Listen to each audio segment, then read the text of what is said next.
The Uhuru Academy overall is an amazing school from the teacher to the students. Is a place where kids can build their confidence and learn how to write, read, type, all of that good stuff. We learn our history here. We honor our ancestors, so we learn about who we are and where we come from, and I really enjoy this about this school. Um, and like everybody's pretty much saying, it's a safe space, and we can always be able to feel like we can open up to our classmates and our teachers. So that's what I love. I love the environment and that they promote not being afraid to ask for help. Something positive about the Hoover Academy is this is a safe space, and you can be able to say whatever you want to say without being embarrassed. Just like how Amani said, I've been able to sometimes I can be shy talking around people, but y'all taught me not to be shy and everything. This is a very good school. The part that I love about this is when we do ancestor reverence and African history. I think this is the greatest school I've ever went to because you teach me about my history, and at the other schools they never taught me one thing about my history. They just taught the only black people they talked about at my other schools were like Carter G. Woodson, Martin Luther King, and I think that's it. So you guys helped me learn my true history.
Yo, mic check 1 2 1 2.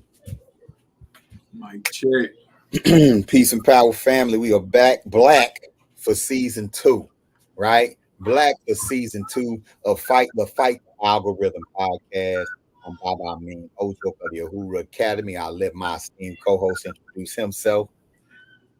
Absolutely. I'm Dr. Junichi Bomani, Pipeline of Power Institute. It is a pleasure to be back for season 2 of Fight the Algorithm.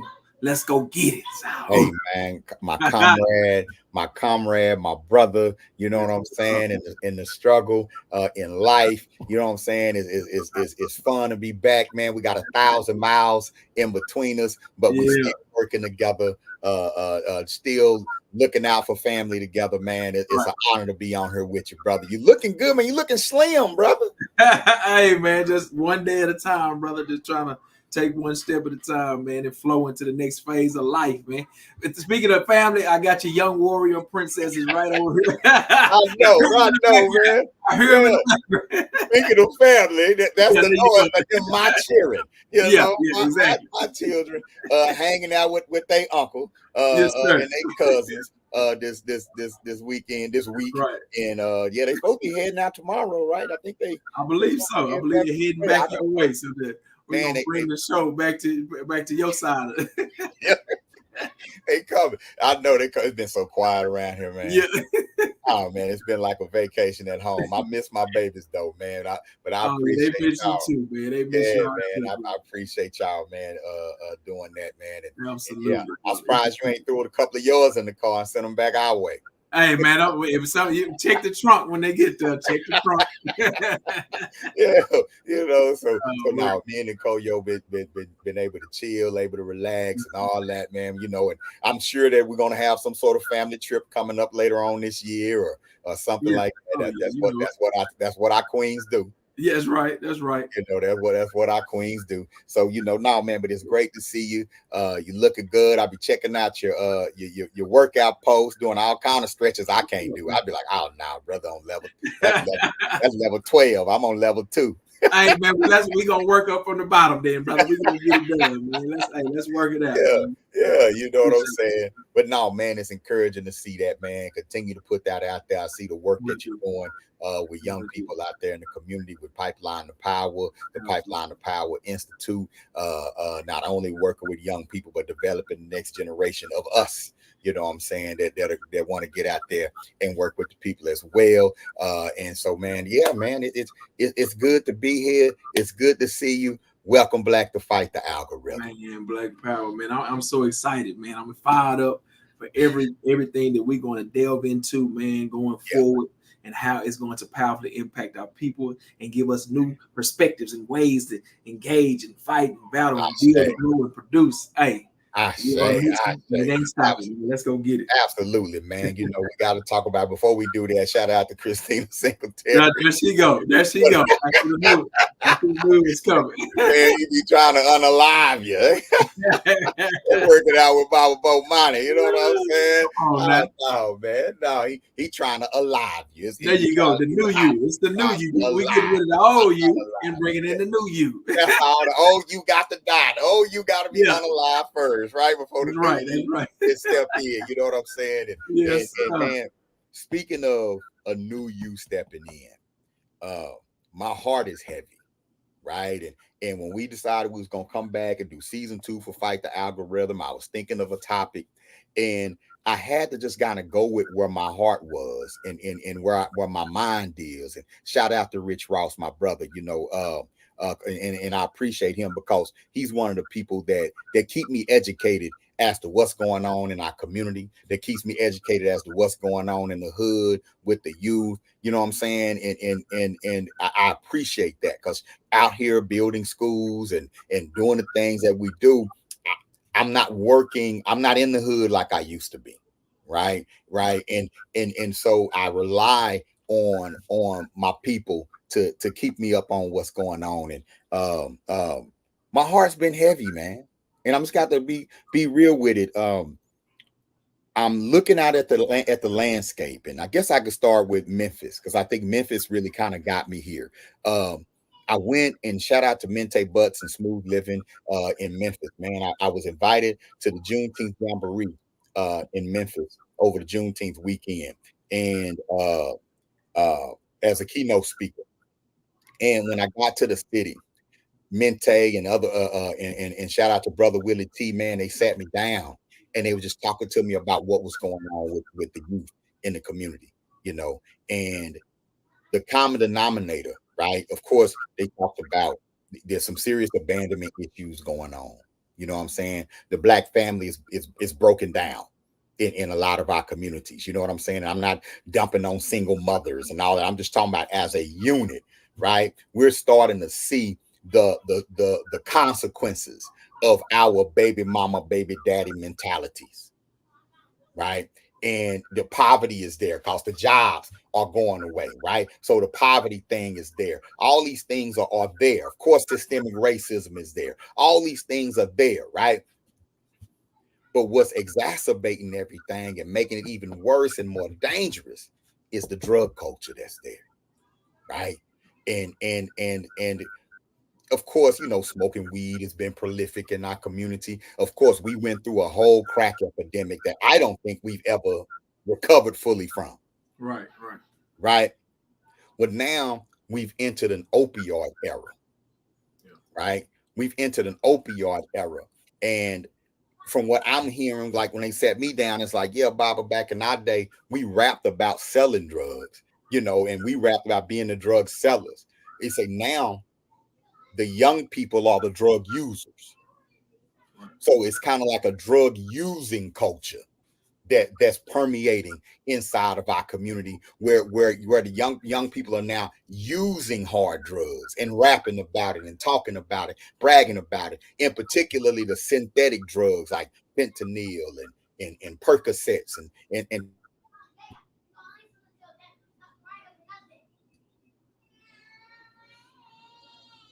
things like that. And now see, I think I froze. I don't know if you can still hear me. Yeah, just for a second, but you back. Let's get it. Yeah.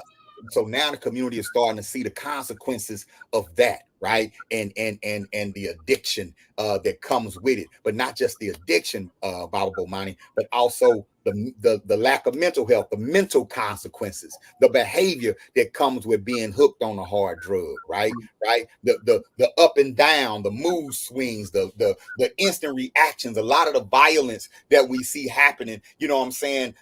It's not like necessarily gang beef or beef over money, right? It's a lot of personal beef that may originate on social media, but because you're dealing with people who aren't operating rationally, right?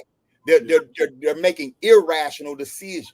When I got there, one of the brothers that was there, one of the older brothers, like, man, you know, we have to walk around strapped because these young people are walking up on folks at the gas station and robbing you in the middle of the daytime while you getting your gas. Yeah. I'm seeing young people on the corners little kids trying to sell waters and beg for money to get something to eat. Yeah. Right? And so when you talk to people that are on the inside of our communities, like I'm getting reports from Arizona, from Detroit, from Memphis, from DFW, you know what I'm saying, of a desperate situation. And one of the things, not the only thing, but one of the things that's at the center is the opioid crisis, the Black opioid crisis. And that's what we wanted to kind of talk about tonight and just to touch on. But I think we're going to continue to touch on it because I think we need to start having discussions on how do we fight the drug algorithm. Yeah. We know we live in the drug culture. And we used to warn people about this, about Bomani work with young people when we had the behavior issues in school. And the first thing the school system does when the young person has a behavior issue is give them what? Give them drugs. Yeah. Give them drugs. Right. We need to put them on drugs to them. Yeah. Right. We need to put them on this. We need to put them on that. Yeah. And you'll find that a lot of the young people that are falling victim to the street medicine was at one time on a behavior what? Medicine. Yeah. Yeah. Right. Yeah. No coincidence. No, it's not a coincidence. Yeah. Right. And we need to hurry. We need to be aware of that. You know, I remember when the opioid crisis hit, you know, and bless my heart, I should be more sensitive. But I remember when the opioid crisis hit in the early 2000s, it really hit the white community hard. Right. I remember more. It did. Tore them up. You remember tore them up? We was like, ooh, yeah, y'all got y'all crack epidemic now. Yeah. I was like, it's y'all turn. Yeah. You know, because we went through a crack epidemic in the 80s and 90s, and didn't nobody give a damn. Everybody made jokes about the Black community going through a crack epidemic, and then it was criminalized. Y'all's president right now, the old senile dude walking around, wrote a crime bill in '94 that increased the Black population in the penitentiaries over 400%. Right. Right. That's how the crack epidemic was treated. So when the opioid epidemic hit whites, I'm like, oh, it's about to be on now. No, it's a different approach to that. It was a whole different approach. Yeah, yeah. Right. When it hit the white, when the opioid epidemic hit the white community, they wasn't screaming, lock them up. Right. They were screaming treatment and accountability. Yep. Yep. Rehabilitation. The same politicians that said lock up Black drug addicts were saying, no, addiction is a disease. Right. And it must be treated. And we have to make those people accountable that allowed this to happen. Am I wrong, Baba? No, you're right. That's right. Exactly. And so the mission became treatment centers. So treatment centers began popping up throughout white America, right? And then with the accountability, the government began suing pharmaceutical companies, right? When the government began to sue the pharmaceutical companies, many of them agreed to pay a settlement. And the reason why the pharmaceutical companies got in trouble is because the pharmaceutical companies were manufacturing drugs like Oxycontin, fentanyl, Percocet, and others, and they were downplaying how addictive they were, and then upplaying the benefit. Right. Like blatantly doing it. Yeah. Slanging dope. That's called slanging dope where I'm from. That's what that's called. And it's going to be important that we use the terminology that is really happening at the highest levels. It's the same thing on the street. You know what I'm saying? It's just at a higher level, you know what I'm saying, with bigger stakes. Yeah, absolutely. Yeah, because they knew what they were doing when they did it. Yep. So they knew that they were selling. Fentanyl is anywhere from 50 to 100 times more addictive than heroin. Right. Y'all understand how addictive heroin is? Right. Yeah. Right. So you have pharmaceutical companies saying, wait, we got this new thing called fentanyl. It'll knock that pain right out, and the side effects aren't even that bad. Right? Yeah. And they went and sold it. And then retail stores like CVS and Walgreens and stuff like that, like, shoot, we'll fill all them prescriptions. Let's go. Yeah. Yeah. Right? And so as a result of the white community getting hooked on it, the government went after the pharmaceutical companies. Yeah. Said we got to go get them. Right? They went after the pharmaceutical companies to the tune. Johnson & Johnson, for its role, was fined $5.7 billion. Yeah. Nice piece of coin, ain't it? Pfizer was hit for $4 billion. Nice piece of coin. Yeah.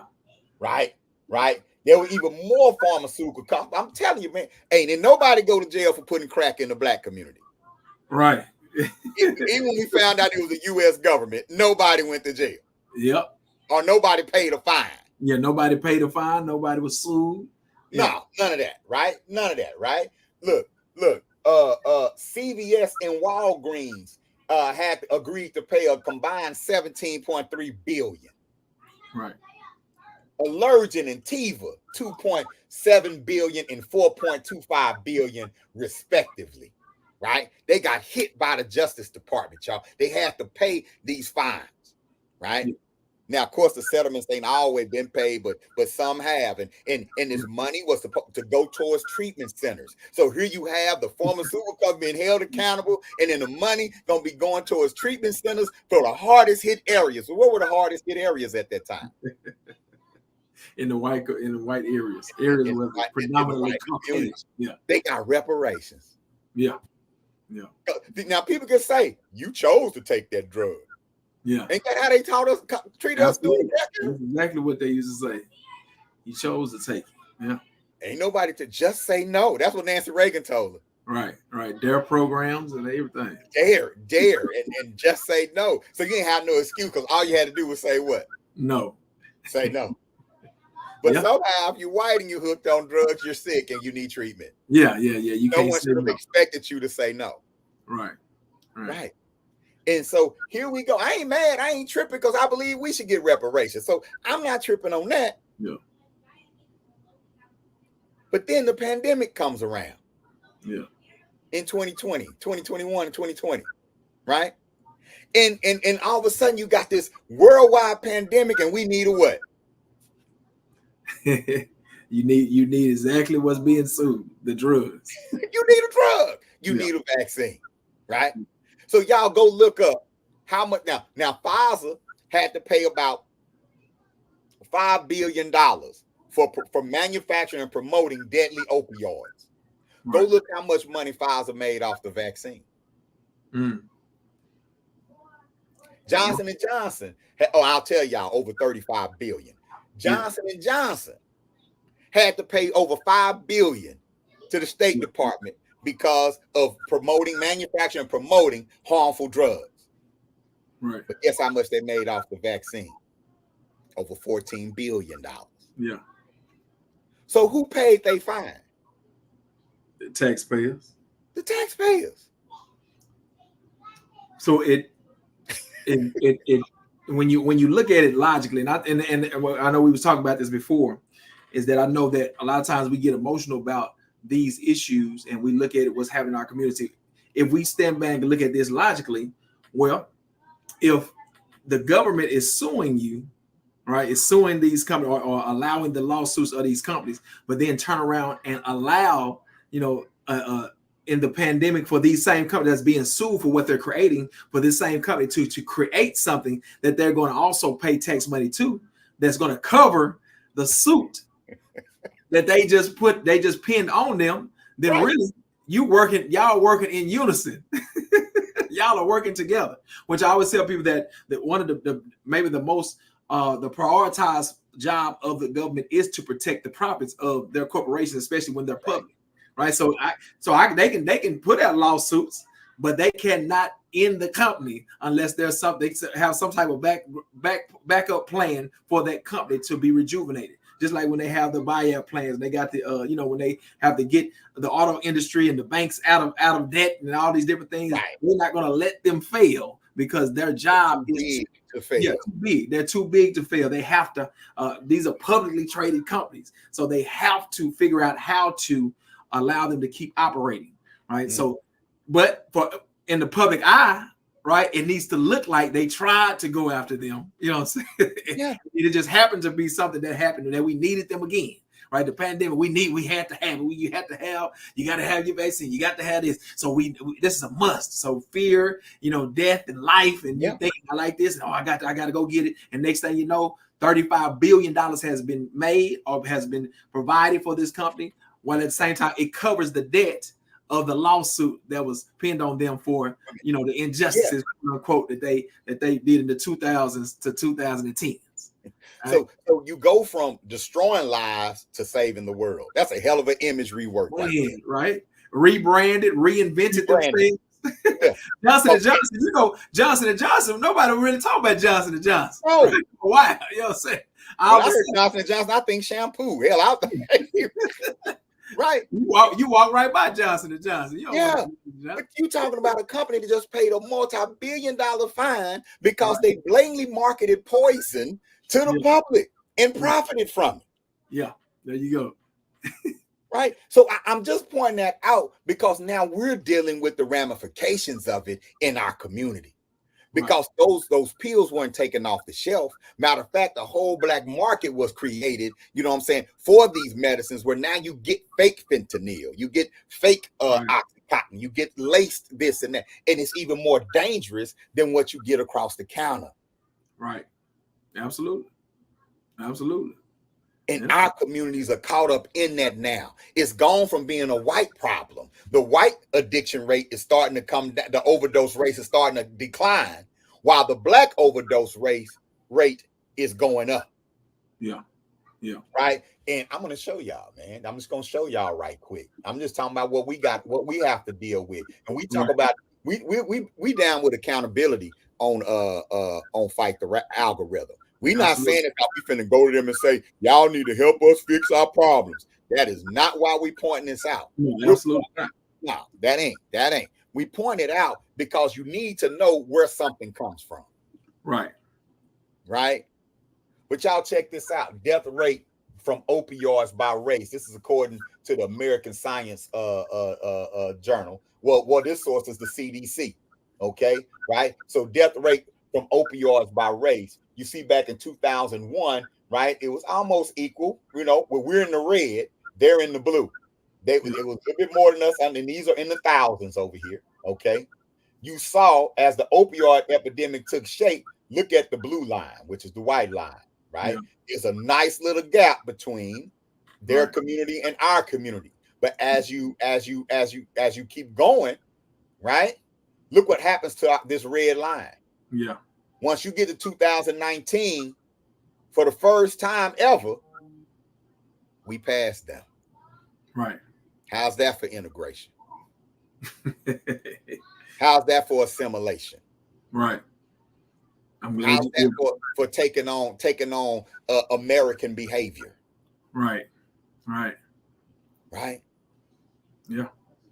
And so I just wanted to show that, just in case people are still kind of unaware of what's going on out here. Yeah. No, absolutely. No, this is. I had a mother call me 2 nights ago. Like, what do we do? How can we, what kind of programs do we need to put out here to save our sons and to save our daughters? And, you know, I got my older son, you know, when he can't find a job, he's like, he don't understand it. You don't have to go out there and be in the streets. You tell me, I don't want to be in the streets. I don't want to sell drugs. It's dangerous out here. These cats are crazy out here, but I have to make some money to feed my baby and and so what do we do? And she was asking me, what do we do? Yeah. And the same old, well, we're gonna put some programs in the community and help them get jobs and It's so many other things, man. It's really more psychological right now. Right. It's not enough to provide an opportunity. You have to provide a mentality that can what? That can sustain that opportunity. Yeah. Receive the opportunity. Yeah. Right. So, Baba Bomani, how do we fight this algorithm? No, I love this question, and I think it falls in line with a lot of other effects that happen as a result of, you know, what has happened over many years and has compiled into this space. This is a huge question. I think we don't have enough time to go all the way in depth with it, but I would say where we could start is the language that we use for our youth. And we're talking about Black youth. We're talking about Black youth empowerment. We're talking about, you know, our future, how we engage them in a way that shifts how they see themselves. Right. And I know, you know, as the owner of the Uhuru Academy, that's a huge component of getting you to see themselves differently, to reimagine how they operate, not only in present time, but pulling from history to understand how they project themselves into the future, how they see themselves impacting in the future. Right. This is why I'm so big on vision building, vision development. Why we push that so hard is because when we see something different, and I'm not talking about sight, I'm talking about when we envision ourselves operating in different arenas and impacting people in a way that changes the trajectory of our community, of our family, it becomes something that we start to think about more when we get ready to take an action or make a decision, right? So a lot of times for me, if I'm working with a youth that is in a situation that may be engaged with drug culture, engaged with quote unquote gang culture or negative interactions of quote unquote violence, right? A lot of times they are making these decisions based only on this small box of understanding of themselves that they have, right? They'll say, okay, they're talking only in the context of what you would hear in a rap music, right? I say rap music in a way that I'm saying when it falls into this small box of violence, drugs, where you're talking about, you know, a future talking about glorifying Percocets or these different drugs, or falls into how we have relationships with Black women, you know, how we engage in a altercation with another Black man, and everything that they talk about only feeds into these various areas. Right. But when you introduce this notion of empowerment, where they start to see themselves utilizing a natural ability, a natural genius, a natural strength, and you identify it in them, such as utilizing their leadership. They might be a leader in the street. If I identify the leadership on them while they out in the streets, well, if I can contextualize that leadership with them building something or creating something, creating a business from a legitimate business, or being able to enhance, you know, innovate some type of innovation, you know, invention, seeing themselves, how they can change and shift how other people see them, right? It then allows them to start to think differently about, okay, does it make sense for me to engage with the drugs if I see myself becoming something that's going to impact people that are beyond me, right? And that introduction starts to shift the self-perception, right? So I think the first thing is changing the language, right? And how we need to decode, what we don't understand about our youth right now, how we start to see them different, how we start to understand their natural ability to strength and start to call them by that, and be very mindful of how we speak to them and assure that what we are saying to them supports what it is that we are connecting them to, what we envision them becoming. Right. And that's something that's free. That's something that we don't have to have a big program to do. Right. Right. You know what I'm saying? That's something you just change the way that you engage them in a way that supports, even if they're doing something right now that is detrimental, understanding that their potential is at a high level. You speak to that potential and allow that to be the words, to be the power that create the spells that change the behavior, that change their notion of who they are. Right. I love that. I think one of the biggest mistakes that people who work with young people make, right, is speaking to every group like they already been to the penitentiary 10 times. Man, that's the huge. Hey, brother, that is the one of the number one things that I see as an issue that happens, and especially with programs that get huge budgets. Right? They usually centralize on throwing everybody into this box, or throwing a blanket over every black youth that they work with. You know what I'm saying? They say we're working with at-risk youth, and when they fail to attract and engage the youth that are actually engaging in things, they go get the youth that go to church every Sunday. They get the youth that's on the church van, bring them in and talk to them like they OG Crips. Right. Oh man, exactly. You've seen it. Yeah, I see it all the time. I see it all the time. Right. Yeah. I was speaking to some youth a couple of weeks ago, and I was on a panel with another brother, and we teach some youth in the Upward Bound program. And these are juniors and seniors going to school, and they in Upward Bound, spending time in college in the summer. And brother I was sitting on the panel on, his first question to them was, when did y'all stop dreaming? So I know y'all have to do a lot of grown-up stuff. When at what point did you stop dreaming? And I'm looking at like, how you know they stopped dreaming? Yeah. You made an assumption. You think you're talking to youth that have lost hope. We're in the Upward Bound program. Yeah. It's not relevant, right? And I think that one of the things that we have to keep in mind is that the majority of our children aren't engaged in extreme behavior. However, they know somebody or may be connected to somebody or relating to somebody who is. NBA Youngboy, who's the most impactful rapper to come along in the last 20 years. He don't get no radio play or nothing. But if you talk to young people on the streets, they swear by him. Right. Well, I've been listening and studying his lyrics. He's a very prolific writer, by the way. Yeah. And what he does is he's honest about his pain.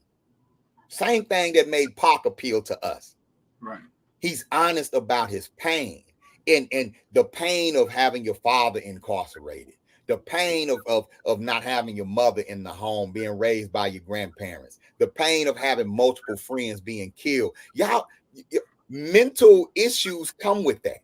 Trauma comes with that. So we have a lot of children walking around with that trauma, but because they're stigmatized as being black, we don't look at that like that boy needs somebody to talk to. Yeah. That girl needs somebody to talk to. No one's dealing with the trauma. But when they act out, man, I'm going to take this to numb the pain. They talking about mental pain, spiritual pain. Then we say, see, we need to lock them up. Ain't no hope for them. We need to lock them up. Right. No, I love that, Bible, because you said something very key when we're looking at the percentages of our youth that's engaged in what we would call at-risk behavior, and that's the criminal element that when you throwing that blanket on, it's that 75 to 80% in the middle, right? That get ignored. Majority. The problem with ignoring the 80% in the middle, and I grew up in the middle, right? Is that a lot of times for us, and this is huge for me, because when I think back about my journey and why I went to the Marines, right? Of course, I wasn't engaged in no drugs. I wouldn't, I wasn't, even though I was around it, it was right there. I saw it every day, but I was not engaged in it. But because I was missing just a couple things that would help me to flow to the next phase of life, right? It could have been anything that could have been plugged into that. And a lot of times I see that in the with youth in the middle is that they really just need somebody to answer a question for them as it relates to what it is they want. That's just one answer. Yes, one question. They got one question. They need one answer. If they can get that one answer, they can take the step and move forward to the next phase of their highest potential. But when we throw that blanket on them, that means we are ignoring the questions that they had, right? Ignoring the questions that they had then starts me to question myself. Yes. Am I good enough? Am I work? Do I deserve? What's going to happen to me now? In that moment of vulnerability. You said ignore. Yeah. I'm glad you said that, because when I was talking to those youth at Upward Bound, I said, obviously you all are not involved in the street activity, but raise your hand if you know somebody who is or connected to somebody. One young brother raised his hand and said, yeah, my cousin is going to jail. We're about to go to the penitentiary for attempted murder. I don't know what to say to him. Right. And then another, and so I said, okay, and then another young brother said, man, how do you deal with the guilt? And I said, what guilt? The guilt of surviving. Come on. He said, I'm a good student, but I feel guilty that I'm doing well while everybody around me is on something else. How do you stay in this lane while everybody else around you is on another lane? Yeah. Right. And so I asked, I said, how do y'all feel? Yeah. And this one sister raised her hand. She said, ignored. Come on. Yeah, that's it. That we feel ignored. If you don't have a wicked jump shot, if you're not a star athlete or an extremely criminalized person, right? Ain't nobody checking for them. You get ignored, and that majority, that's 75 to 80%. They're the ones that end up underemployed, unemployed, or like you say, when they don't get that one answer, that one question answered, right, fall to the wayside. Could fall to the wayside just like that, just for missing that one bit of information, that one bit of inspiration that they needed to hear, but it got ignored talking about something that somebody else did that they never even, they never made a decision to do. Right. So I'm like, well, I might as well, because I'm finding myself with my back against the same wall as the people that you try to, right? So now I'm more susceptible, I'm more vulnerable to engaging in the self-destructive behaviors, right? And that in itself, when we do that as the village that's supposed to raise, cultivate, and protect, when we do the ignoring because we so caught up on this and emotional about, they did violence everywhere, right? That in itself, they all out here killing each other. No, they not all out here killing each other. Yeah, that in itself is violent to the ones that just need you to guide. That just needs guidance, right? They didn't need you to talk about violence because they weren't engaged in it. They just needed guidance. But when you ignore the opportunity for guidance, that in itself is violence. That's violence. In other words, stop the violence against the youth. Right. We always telling the youth to stop youth violence, but we're being so violent towards Black youth. Right. I love that, man. I love that. I love that lack of investment, that lack of interest, that taking them for granted. I'm just happy you went to school, but I'm just glad you finished school. But what's going on inside? Right. That sister that's going to prevent her from jumping right into a toxic relationship. Right. Yeah, she made the honor roll, But what good is the honor roll going to be if Fluky gets to come over and put a baby in her at 16? Yeah. The honor roll don't go past 18. Once I walk across stage, the honor roll is over with. Yeah. Y'all, we looking at transcripts. I'm like, and she got accepted into prayer review. Okay, but has she accepted herself? Right. What is the self-perception? What is the self-perception? Right. What are the core values? Right. And so I like how you say that in fighting that algorithm. So it sounds like you're saying that there's a silent majority among our youth that's being neglected. Absolutely. And that's extremely important, Bible, as we shift towards understanding and solving and addressing this, is that we are at the point where we can no longer ignore that silent majority. That silent majority has to be seen. They have to be catered to, because in that silent majority, the strength of the silent majority, when they understand their vision and who they are in purpose, they have the power, right, to impact and influence the others that everybody focuses on. It is. The biggest influence on young people is other young people. Yeah, absolutely. Right? Well, man, if you just want to know what the silent majority can do, go ask Donald Trump. Right. Right. That's exactly what they call Trump's followers, the silent majority of white voters who felt powerless when Obama was in office. Right. Right. And they woke up the silent majority, and the reality star and Foster was able to become president. And on the verge of being president again with 32 felonies, because that's the power of the silent majority. Power of the silent majority. So what if we wake up the silent majority among black youth? What if the black youth that want to rap about a message could get a video easier than the one that want to rap about killing somebody? Right. What if they got the videos? What if they got the studio time? What if they got the streams and the attention and the shows? Yeah. What if they got our investment? What if they got our energy? Right? What if we supported, so we supported them to learn about things that they're interested in, stop downplaying it. Tell them, no, that ain't gonna get you. No, you don't know that until you've invested and they've allowed the opportunity to grow in it and really unlock who they are in that space.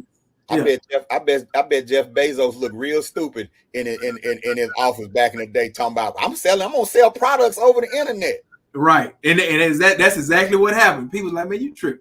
You stupid. You ain't nobody gonna trust nobody to mail a product to their house. Now you got Amazon.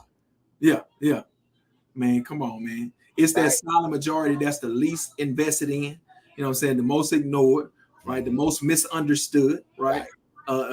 Even and I know this and we'll talk about this at a different time, and we'll get into the concept of athletes and the kinesthetic genius is the most misunderstood, especially when you're not playing a sport or you don't go full beyond high school, not playing, you still got that in you.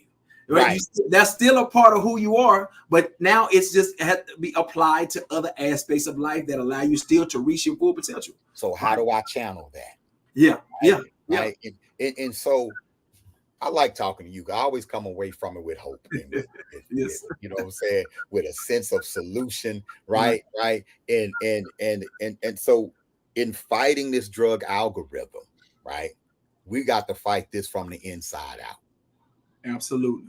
And that's why I showed the pharmaceutical companies and who was complicit and helping to cause this problem or exacerbate problems that we were already having. So we don't look to that same space to solve them.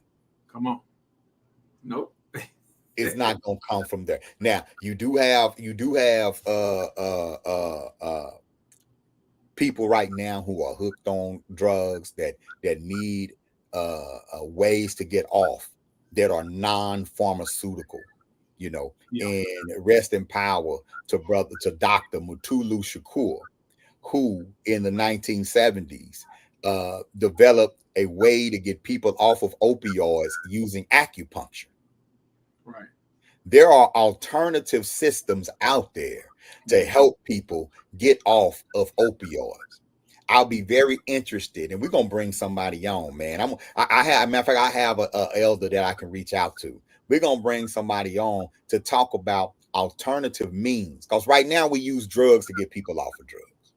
Right.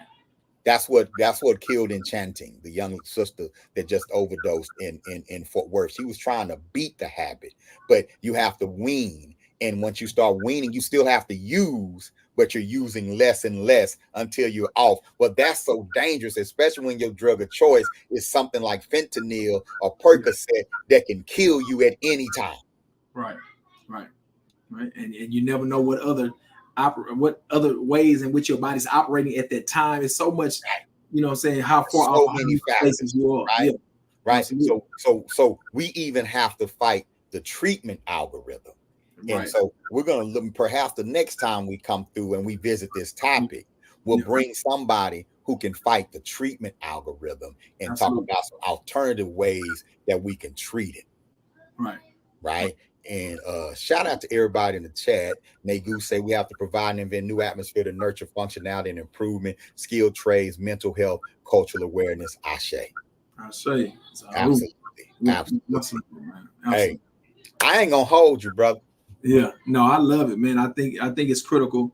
Some takeaways, like we said, man. My parents, my warrior parents, my brothers and sisters, really take time to listen to your children, our youth, our young warriors. You know, I get impassioned, I get fired up about this now. Really take an opportunity to listen, and I know that we get frustrated. We get frustrated in many different ways with our youth, man. And I'm talking to us. This is a we situation, right? We get frustrated, but a lot of times we do have to take a deep breath, just like we tell anybody, hey, take a deep breath before you take that, you know, that action, because we don't want to be the, you know, the provocateurs of violence against our youth. So we got to step back and make sure we're not being violent, and be able to listen to our own children, right? Changing our language and how we listen, how we respond, how we react to them, because the way we react can cause them to want to go into a escapism state, right? Because we the most important person, or we might be the closest person to them. So if we react in a way of frustration where we dismiss them or ignore, just like we said before, because most of our children are in that middle, right? So if we ignore them, you know, and we pay more attention to the other, you know, it's a lot that could go into that. We want to make sure that we are listening and we are responding and engaging in a way that lets them know, hey, we know that you have natural genius. We know, we are clear that you have full power and potential to pursue, and we are going to be here to support you and cultivate that, right? So this is extremely important. And a first step for us is shifting and changing our language that we use towards our youth. I say, hey man, with that, I feel like we fought the algorithm tonight. Absolutely, man. You know what I'm saying? I appreciate everybody jumping on. Hey, become a Uhuru Academy patron. Go to patreon.com/Uhuru Academy. Your donation in each month supports African-centered education. How can everyone support you, Bob? Absolutely. Go to pipelineofpower.com, get on our mailing list, as well as supporting the Vision Building 10K campaign, where we're on a mission over the next 12 months to unlock and unleash the vision in 10,000 young warriors and Pipeline of Power builders to impact and battle against exactly what we talked about. Because when we start to see who we are and understand our vision for impact and our purpose, it changes the dynamic of how we take actions and make decisions in our lives. So it's critical that we understand who we are, so we know where we need to move and go. Let's go. I say. All right, y'all. Hey, thanks for listening, y'all. If you got something from the video, like it, share it. You know what I'm saying? Let's engage in these conversations in our community. We got work to do, but we can get it done. We are the ones. We are who we've been looking for. All right. It's been Fight the Algorithm. Till next time, y'all. Peace. Let's talk about this again. It's good yes, stuff. sir.